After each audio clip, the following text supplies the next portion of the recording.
everybody, how are you all doing? I hope you're doing well. My name's Matthew and I post videos every Monday and Friday. So if you love the tingles, tingles, tingles, tingles, tingles, tingles, tingles, then hit that subscribe button because you are in the right place. Now today's video, I've had to use the help of ChatGPT to look into the case of Michael Kanaan, because for some reason I couldn't really find a good summary of this case. So yeah, and this was a suggestion and it looks to be like an interesting case, so I really wanted to be able to do this video. So apologies if there might be some inaccuracies. I'm not 100% sure, but I hope you find this video to be relaxing. If I'm honest, I'm not sure how long this video is going to be because it doesn't look.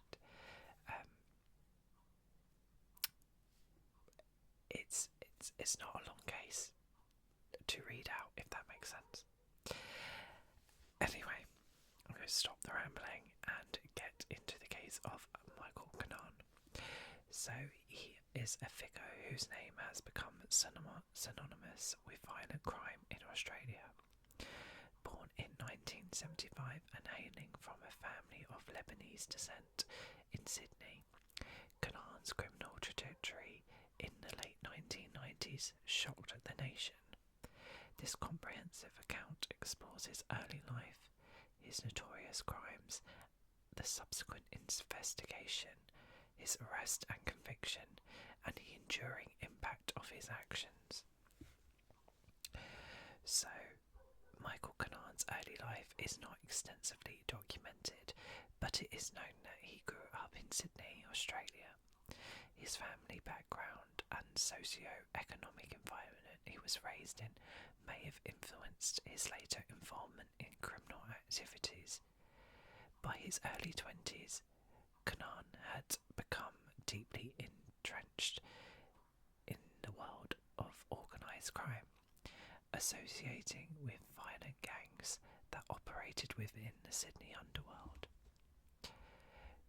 Michael's criminal career is marked by several high-profile and violent incidents which culminated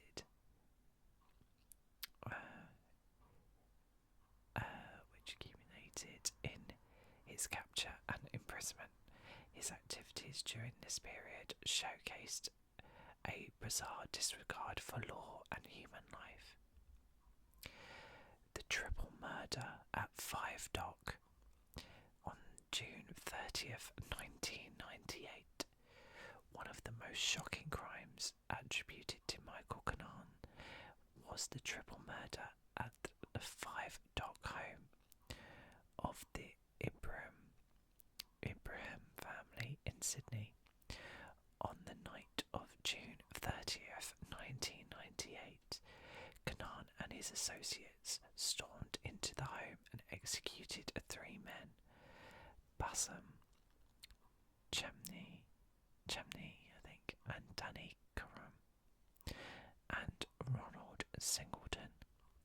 This brutal act was reportedly a gang-related hit, motivated by conflicts over drug territories and power struggles within the criminal underworld. The murders were carried out with extreme violence involving multiple gunshots and sent shockwaves through the community. The investigation into this crime highlighted the complex and dangerous nature of gang warfare in Sydney, bringing to light the extent of organised criminal networks operating in the city. The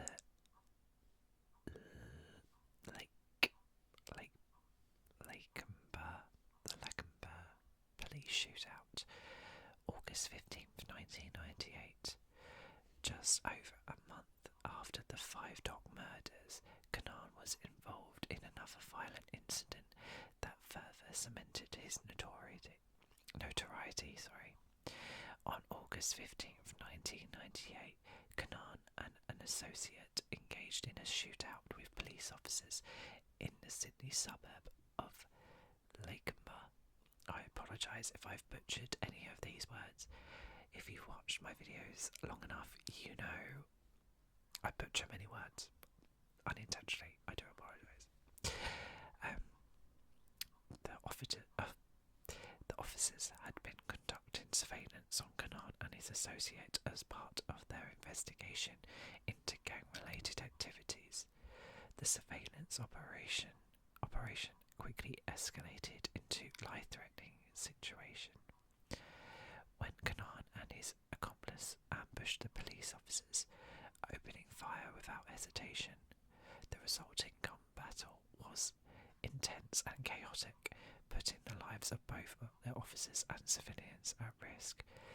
The police managed to apprehend Kanaan and his associate, marking a significant breakthrough in their efforts to dismantle the criminal network he was a part of.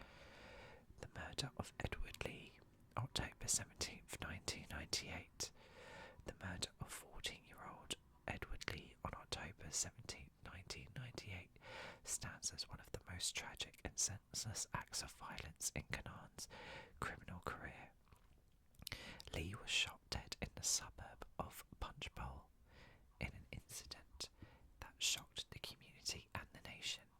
The young boy's death was a stark reminder of indiscriminate nature of gang violence and its devastating impact on innocent lives. Kanaan's involvement in Lee's murder further demonstrated his willingness to use extreme violence without regard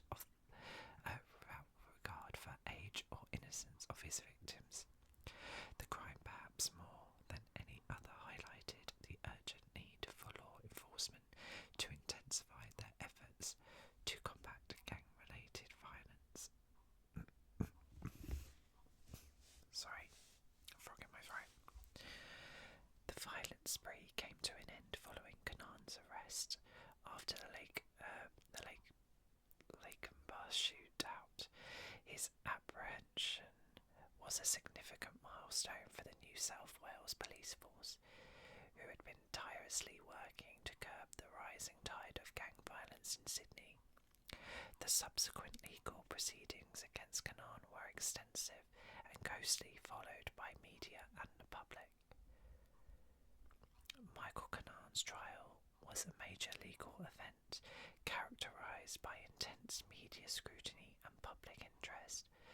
The prosecution presented a comprehensive case detailing Kanaan's involvement in multiple murders, the attempted murder of police officers and other related crimes. The evidence included eyewitness testimonies, forensic analysis and ballistic evidence linking Kanaan to the crimes. In 2000, after the lengthy trial, Kanaan was found guilty of multiple counts, including the murders of Bassam, Chami, Danny Karum, Ronald Singleton and Edward Lee, as well as the attempted murder of police officers during the Lakemba shootout. The court handed down a life sentence without the possibility of parole, ensuring that Kanaan would spend the rest of his life behind bars. Michael Kanaan's criminal activities and subsequent conviction had a profound impact on Australian society and law enforcement. His case brought several critical issues to the forefront. The brazen nature of Kanaan's crimes and the violence involved underscored the need for robust law enforcement strategies to tackle gang violence. The New South Wales Police Force in particular ramped up their efforts to infiltrate and dismantle organised crime networks. Specialised task forces were established and significant resources were allocated to prevent similar incidents in the future. Kanaan's case also reignited the debate over gun control in Australia. The use of his crimes highlighted the dangers posed by illegal guns in the hands of criminals. Public outcry following these incidents led to the renewed calls for stricter gun laws, and more effective measures to prevent firearms from falling into the wrong hands. The tragic death of Edward Lee and the impact on families of other victims served as a sombre reminder of the broader consequences of gang violence. Community organisations and support groups emerged advocating for victims' rights and providing assistance to those affected by such crimes. Public awareness campaigns were launched to educate communities about the dangers of gang involvement and the importance of reporting suspicious activities to authorities. Michael Kanaan's descent into violent crime and his eventual capture and conviction mark one of the most notorious chapters in Australia's criminal history. His actions left an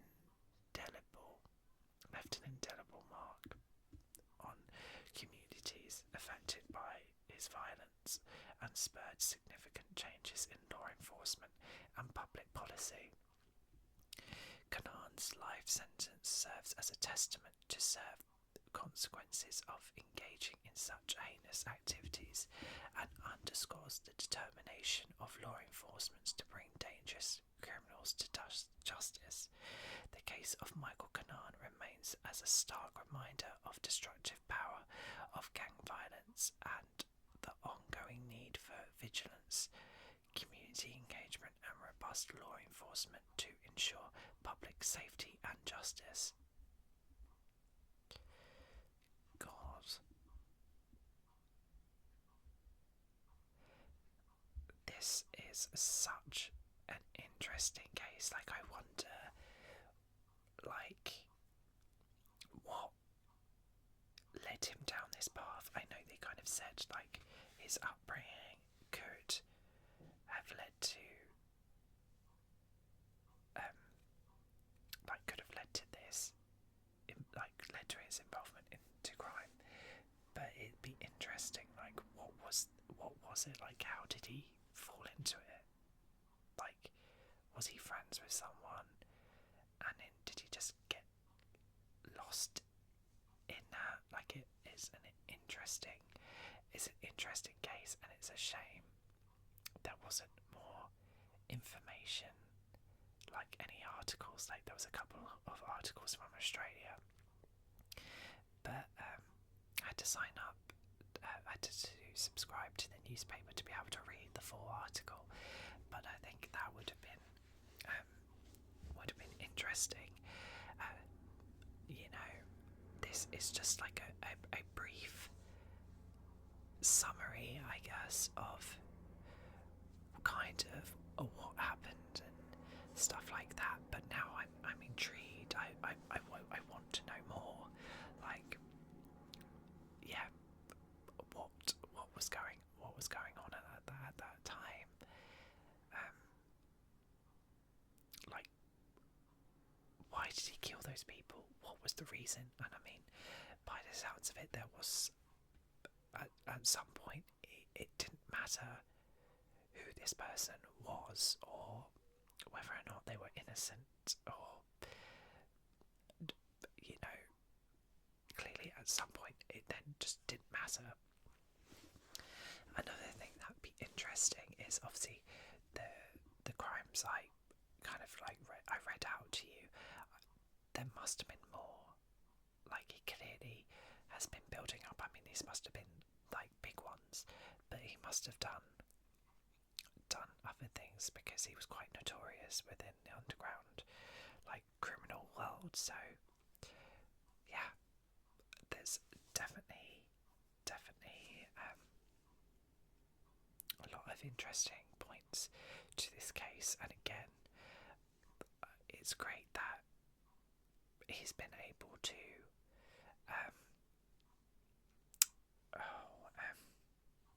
it's great that his sentence again is very strict and there's no chance of parole, so his whole life will be, quite fitting for the punishment that he will be prison for all his life. So yeah, I hope you found this video to be relaxing. I hope you found it to be interesting. I'm sorry I couldn't provide more details into this case, but I think there's some really good points in this video. It's definitely left my mind like racing with more questions. So, as well as it being relaxing, I hope you found it interesting and thought-provoking as well. And yeah, and again, I just hope you enjoyed this video. If you did, please do subscribe if you're not already. And yeah, leave me a comment if you've got any other cases you would like to hear me cover. I love doing your suggestions, so yeah, drop them in the comments below. I shall add them to my list of cases to cover, and yeah, I shall see you in my next video.